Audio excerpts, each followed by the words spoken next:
या hello guys. सो आज हम मेथड्स ऑफ डेटा कलेक्शन करेंगे। तो सबसे पहले इम्पोर्टेंट बात यही आती है जब भी we are doing from the like work. तो इंट्रोडक्टरी पार्ट के अंदर मेथड्स ऑफ डेटा कलेक्शन के अंदर सबसे पहली चीज हमें याद रखने वाली होनी चाहिए कि डेटा कलेक्शन का काम तब शुरू होता है जब हमारा रिसर्च प्रॉब्लम जो होती है, हमारा रिसर्च डिजाइन होता है, जो हमारा प्लान होता है वो डिसाइड हो जाता है। अच्छा, रिसर्च प्रॉब्लम और प्लान डिसाइड होना पहले ज्यादा इम्पोर्टेंट होता है, क्योंकि अगर यही नहीं होगा तो हमारी रिसर्च का कोई सेंस नहीं है। एक प्रॉपर रिसर्च डिजाइन होना चाहिए कि अगर हम अप्लाइड रिसर्च यूज कर रहे हैं, हम एक्सप्लोरेटरी पैटर्न यूज कर रहे हैं, तो वो हम ऐसा क्यों कर रहे हैं, वो मेन इंपॉर्टेंट बात होती है। तो भाई होता यूं है कि जब भी हम डेटा कलेक्शन का मेथड डिसाइड करते हैं ना, तो हमेशा रिसर्चर अपनी चीजों में दो ही टाइप रखता है। यानी डेटा को यहाँ दो भागों में डिवाइड किया है। सबसे पहला आता है हमारा प्राइमरी डेटा, ठीक है, जिसे प्राइमरी डेटा कहते हैं हम, फर्स्ट, और सेकेंडरी, ठीक है। और ये वर्ड्स बहुत ज्यादा फेमिलियर भी हैं हमसे, ठीक है, प्राइमरी एंड सेकेंडरी। तो हम काफी इन सब चीजों को इंटरप्रेट कर पा रहे होंगे। तो प्राइमरी डेटा वो होता है जो फ्रेशली क्रिएटेड है, जो आपने बनाया है, ठीक है। आपने जो चीज आज, अगर मान लो अगर आप रूरल एरिया के अंदर किसी टॉपिक पे रिसर्च कर रहे हो, तो आप उसके उस पे रिसर्च कर रहे हो, ठीक है। आपने कुछ एक नया इन्वेंशन किया होगा उस रिसर्च के दौरान, तो वो आपने, यानी जो आपने नया नया ढूंढा है, उसे हम प्राइमरी कहेंगे। सेकेंडरी के अंदर हम वो कैटेगरी डालेंगे जो दूसरे ने किया है, ठीक है। जो दूसरे ने निकाला है डेटा, उसको देखते हुए हम हमारी रिसर्च बनाएंगे। मान लो जैसे रूरल डेवलपमेंट के अंदर भी बहुत सारे ना अलग अलग जैसे हम क्या कहते हैं, रिसर्चर्स ने ना काम कर रखा है, तो आप उनका डेटा देख के फिर अपना काम नया शुरू करोगे, एक तो वो होता है, ठीक है। तो प्राइमरी डेटा वो होता है जो फर्स्ट टाइम कलेक्ट किया गया हो, आपको ये याद रखने वाली चीज है, जो फर्स्ट टाइम कलेक्ट कलेक्ट हुआ हो, ठीक है। ओरिजिनल इन कैरेक्टर, वो किसी वो फिल्टर्ड नहीं होता, ओरिजिनल चीजों के बारे में बात करता है, उसे हम प्राइमरी डेटा कहेंगे। दूसरा सेकेंडरी डेटा वो होता है जो दूसरे ने कलेक्ट किया है, या किसी और के डेटा से आपने अपनी स्टडी को इंस्पायर्ड किया है। जैसे कि जब भी आप नया रिसर्च करते हो, तो यूजुअली अगर हमने किसी और ने रूरल विलेजेस पे ऑलरेडी इसने रिसर्च कर रखी है, तो हम उसका डेटा उठाएंगे, उसके डेटा को देखते हुए एनालाइज करेंगे कि भाई वो डेटा और हमारा डेटा कहीं सिमिलर तो नहीं हो रहा है। हम ये सब चीजें देखेंगे। तो सेकेंडरी डेटा मतलब जो दूसरे ने डिसाइड किया गया है, और उसके अंदर काफी स्टैटिस्टिकल प्रोसेस की तरफ जो सामने वाला है वो ऑलरेडी गुजर चुका है। उसने ऑलरेडी पूरी research, formation, hypothesis, conclusion, result, data collection, वहां सब वो पहुंच चुका है। उसने क्वेश्चंस डिराइव करे, डेटा कलेक्ट किया, हाइपोथेसिस बनाया, फिर कंक्लूजन के अंदर काम किया और एनालाइज किया। तो वो ऑलरेडी एक स्टैटिस्टिकल, यानी ऑलरेडी एक रिसर्च प्रोसेस के अंदर दौरान जो है वो पूरा कंप्लीट हो चुका है, ठीक है। तो रिसर्चर्स जो है वो ये दोनों ही चीजें यूज करते हैं अपनी स्टडी को देखते हुए, कि और मतलब स्टडीज में वो यूज करते हैं ये दोनों ही डेटा, मतलब टाइप ऑफ डेटा जो है वो दोनों ही यूज करते हैं। और ठीक है, इसमें इम्पोर्टेंट बात ये है कि उसमें से वो कोई एक मेथड और बहुत सारे मेथड डेटा कलेक्शन के अंदर यूज करते हैं अपनी रिसर्च प्रोसेस के दौरान। तो मेथड ऑफ डेटा कलेक्शन के अंदर बहुत सारे मेथड्स होते हैं, प्राइमरी सेकेंडरी होते हैं। ये दोनों में ही डिफरेंस होता है, ठीक है भाई। क्योंकि अब हम दोनों ही डेटा के अंदर हम अलग अलग तरीके की बात करते हैं, क्योंकि प्राइमरी के अंदर हम हमारा डेटा यानी फ्रेश डेटा की बात करेंगे, ठीक है। जैसे कि आपने आज सब्जी मंडी के अंदर सब्जियों का दाम पूछा, तो वो आपने पूछा क्योंकि वो फ्रेशली मेड है, आपने अभी जाके पूछा है, आपने अभी नया डेटा कलेक्ट करा है। प्राइमरी डेटा क्या है कि आप है ना ये ढूंढोगे कि भाई सब्जियों के दाम बढ़ रहा है, तो क्यों बढ़ा है, आप न्यूज़पेपर में देखोगे, न्यूज़पेपर से आपने डेटा लिया मान लो, है ना, न्यूज़पेपर हो गया, या ऑलरेडी किसी इंसान ने ना उस बारे में ऑलरेडी लिखा चुका है, sorry this is secondary, sorry this will be your, या दिस इज सेकेंडरी डेटा, ठीक है, कि भाई ऑलरेडी किसी इंसान ने इस चीज पे रिसर्च कर रखी है, तो आप उसमें अपनी रिसर्च डालोगे, है ना, आप अपनी खुद की रिसर्च उसके अंदर डालोगे, ठीक है, वो डेटा नहीं देखोगे जो ऑलरेडी हम देख चुके हैं। तो वही चीज है कि ऑलरेडी न्यूज में आपने देख चुके हो कि भाई आज सब्जियों के दाम बढ़े हैं, तो वो आपने देख लिया है ऑलरेडी, तो वो सेकेंडरी कैटेगरी में आ जाएगा।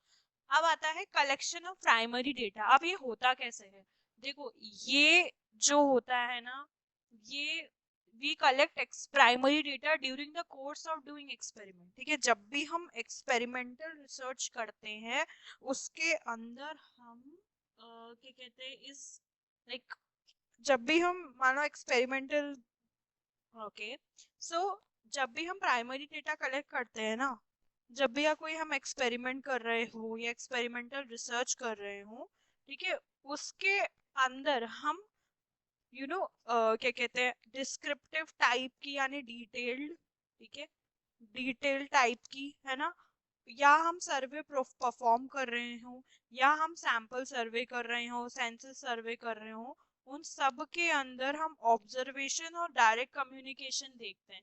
जैसे मान लो जैसे जब भी सेंसस होता है, ठीक है, अच्छा इनमें ना कुछ कीवर्ड्स हैं, ये सेंसस का तो मैं समझाऊंगी।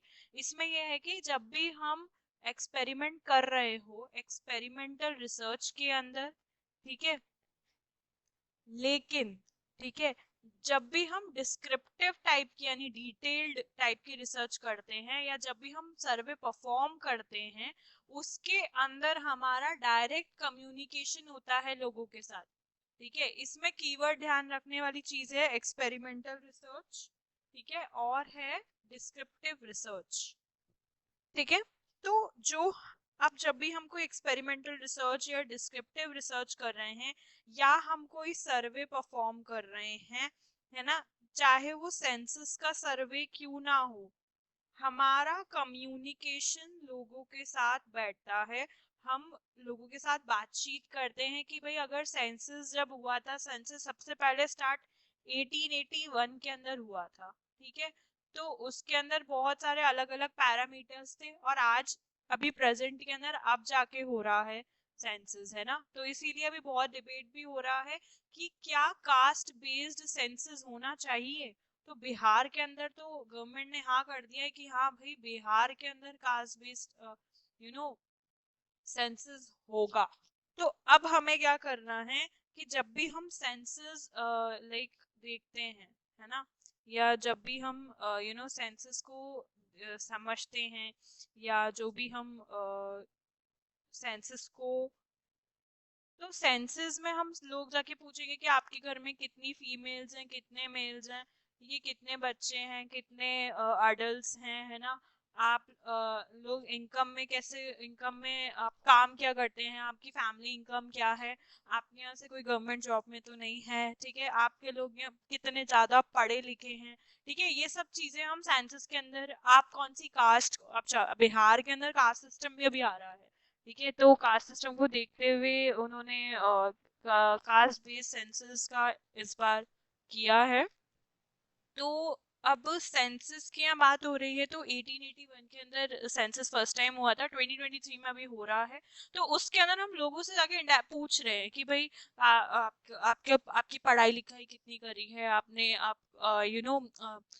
क्या काम क्या करते हैं, कितना कमा लेते हैं, फैमिली में कितने बच्चे हैं, ठीक है, ये सब चीजें आपके यहाँ सेंसस में पूछे।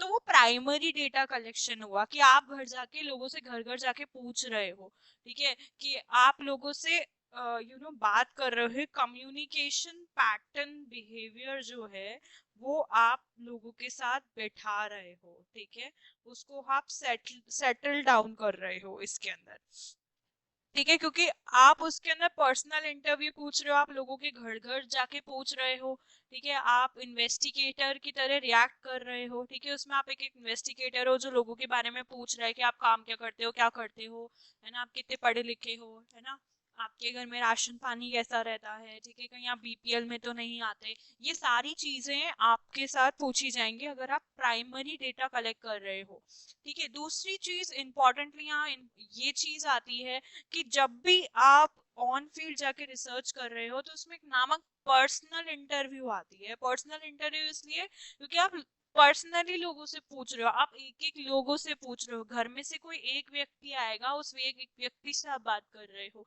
तो इसीलिए यहाँ पर्सनल इंटरव्यू मेनली पूछा गया है, ठीक है। अच्छा, अब ये इम्पोर्टेंट बात ये है कि भाई इम्पोर्टेंट बात ये है कि survey can be studied through possible relationship between an unknown and universe, ठीक है। अब जब भी हम सर्वे कर रहे हो, ये चार्ट जो है अगर आप बना सकते हैं एग्जाम के अंदर तो बहुत बड़ी बात है। अगर आप नहीं बना सकते कोई बात नहीं, समझ लीजिए, है ना। इम्पोर्टेंट बात यही है कि इसमें समझने वाली जो चीज है वो मेनली यही है कि हाँ, कि आप डेटा जब भी कलेक्ट कर रहे हो सर्वे के एक्सपेरिमेंट्स के अंदर, है ना, तो आप वो डेटा उन लोगों से कलेक्ट कर रहे हो जिनको आप जानते तक नहीं हो, ठीक है। आप अपनी फैमिली मेंबर से नहीं, आप दूसरों की फैमिली मेंबर से जाके पूछ रहे हो। यूजुअली हमेशा अलग ही सिटी दी जाती है जब भी कोई रिसर्च कर रहे हो, तो आप ऐसी अननोन सिटी में जाके रिसर्च करते हो जब आप किसी को जानते नहीं हो। तो वो आपका एक इकोनॉमिक रिलेशनशिप, एक साइकोलॉजिकल रिलेशनशिप, सब बहुत सारे अलग अलग रिलेशनशिप भी मेंटेन करता है, ठीक है। और एक्सपेरिमेंट्स के अंदर भाई ऐसा देखा गया है कि एक्सपेरिमेंट और सर्वे के अंदर डिफरेंस दिखा गया है यहाँ पे कि भाई दोनों में ही बहुत डिफरेंस है। सर्वे में तो आप जाके पूछ रहे हो लोगों से क्वेश्चनर वगैरह, एक्सपेरिमेंट में क्या हो रहा है कि भाई आप लोगों से उसका कॉज एंड इफेक्ट चीज पूछ रहे हो, आप एक्सपेरिमेंट कर रहे हो। मान लो जैसे कि एक्सपेरिमेंट कैसे करते हैं, एक्सपेरिमेंट में आपने 4-5 लोगों को बुलाया, है ना, 4-5 लोगों को ही बोल दिया कि भाई ये काम करना है। अब आप ये काम करना है, चलो मान लो कि मुझे ये देखना है कि एक गांव है, ठीक है, एक गांव में एक ये लैंड है, इस लैंड के अंदर भैया, इस लैंड के अंदर मुझे खेती करवानी है, ठीक है। तो मैं लैंड से रैंडम 5 लोगों को पकड़ के लाई, ठीक है। मैंने उनको लाइक उनसे पूछा कि भाई दिन में कितना कमा लेते हो। उस हिसाब से मैंने, जैसे मान लो एक जना एक दिन में 100 रुपए कमा रहा है, ठीक है, और एक जना दिन में 200 रुपए कमा रहा है, ठीक है। एक जना 200 चार्ज करता है, एक जना 100 चार्ज करता है। मैंने दोनों लोगों का काम करवाया, ठीक है, दोनों लोगों से। तो मैंने क्या देखा ना कि भाई वो 100 रुपए इसलिए चार्ज सस्ते काम कर रहा है सर, तो वो 100 रुपए इसलिए चार्ज कर रहा है क्योंकि एक तो उसको कोई उसके पास काम नहीं है, ठीक है। और वो जब हमने उससे बातचीत करी कि भैया आप इतना सस्ते क्यों चार्ज कर रहे हो, बोले नहीं मेरे पास कोई काम नहीं है, ठीक है। तो आप ये देख पा रहे हो कि एक काम के चक्कर में वो इंसान इतना, मतलब मान लो ये बहुत ज्यादा दूर रहता है ये वाला, तो ये इतने इस काम के लिए वो इतनी दूर से यहाँ आ रहा है क्योंकि उसको जरूरत है। तो आप उसकी इकोनॉमिक कंडीशन पे रिसर्च कर रहे हो, ठीक है। तो इसके अंदर आप क्या एक्सपेरिमेंट कर रहे हो, लोगों को बुला के एक फील्ड में काम करवा रहे हो, ठीक है। तो आप एक्सपेरिमेंट कर रहे हो, देखना चाह रहे हो कि भाई कौन कैसा काम करेगा, 200 रुपए वाला अच्छा काम करेगा या 100 रुपए वाला अच्छा काम करेगा। तो उसमें आप क्या कर रहे हो, एक्सपेरिमेंट बना रहे हो। तो उसमें आप अननोन यूनिवर्स यानी एक ऐसे यूनिवर्स में पहुंच जाते हो जिसमें आप किसी को जानते नहीं हो। अब बात आती है कि भाई इसके अंदर प्राइमरी डेटा के अंदर हम किसको कंक्लूड करें। तो मैं एक और चीज बोलूंगी यहाँ पे, तो हम ऐसा मान लेते हैं कि हम बात कर रहे हैं प्राइमरी डेटा की, ठीक है। तो ये हमारा प्राइमरी डेटा है। I am so sorry for my writing. Okay, तो ये हमारा प्राइमरी डेटा है। तो ये हमारा प्राइमरी डेटा है। तो इसके अंदर अब प्राइमरी डेटा की यहाँ बात हो रही है, तो प्राइमरी डेटा में है सर्वेज आते हैं, डिस्क्रिप्टिव रिसर्चेस। जो सबसे इम्पोर्टेंटली आ जाता है यहाँ पे वो है ऑब्जर्वेशन मेथड, इंटरव्यू, ठीक है, शेड्यूल्स, ठीक है, and other methods which include warranty card, distributed audit, pantry audit, ये याद नहीं करना है हमको। हमको mainly depth interviews, content analysis, ठीक है, तो इसमें हमारे सबसे आ जाते हैं इम्पोर्टेंटली सर्वेज, ठीक है, सर्वे आ जाते हैं हमारे।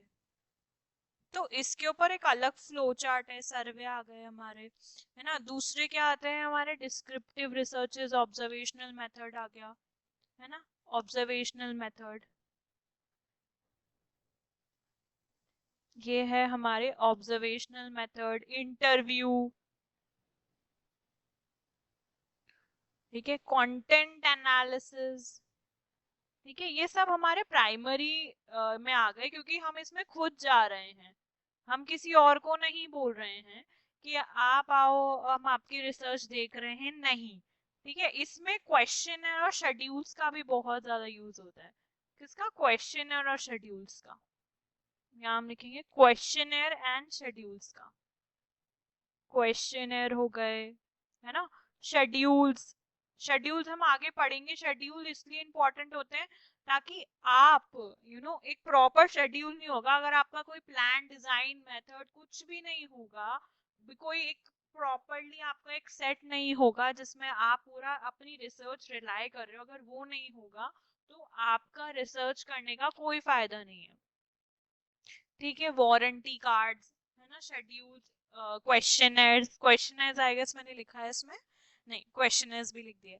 तो ये सारी चीजें, कंटेंट एनालिसिस, मेन तो यही याद करने हैं आपको कि observation method, interview method, questionnaire हो गया, शेड्यूल्स हो गए, है ना, ये सारी चीजें ही याद करनी है। अब हम बात करते हैं ऑब्जर्वेशनल मेथड की। पहला हमारा ऑब्जर्वेशनल मेथड ही है कि भाई क्या होता है, अभी हम प्राइमरी पे काम कर रहे हैं, है ना, तो ऑब्जर्वेशनल मेथड्स पे काम करेंगे हम कि ऑब्जर्वेशनल मेथड्स होता क्या है। तो ये सबसे ज्यादा कॉमनली यूज होता है, ठीक है। आपके टीचर क्लास में आप लोग शोर मचा रहे हो, टीचर बाहर खड़े होके आपको ऑब्जर्व कर रही हो, वो ऑब्जर्वेशन हुई, ठीक है। ये क्या होता है ना, बिहेवियरल साइंसेस में बहुत यूज होता है। अच्छा, बिहेवियरल साइंसेस की बात आती है तो हम साइकोलॉजी को कैसे भूल जाए। बिहेवियरल साइकोलॉजी यानी साइकोलॉजी के अंदर इसका बहुत ज्यादा इंपॉर्टेंट रोल होता है। साइकोलॉजिस्ट इसको यूज करते हैं, एक ऑब्जर्वेशनल लर्निंग भी है, एल्बर्ट बंदूरा ने दी थी, ठीक है, for your like for your general knowledge.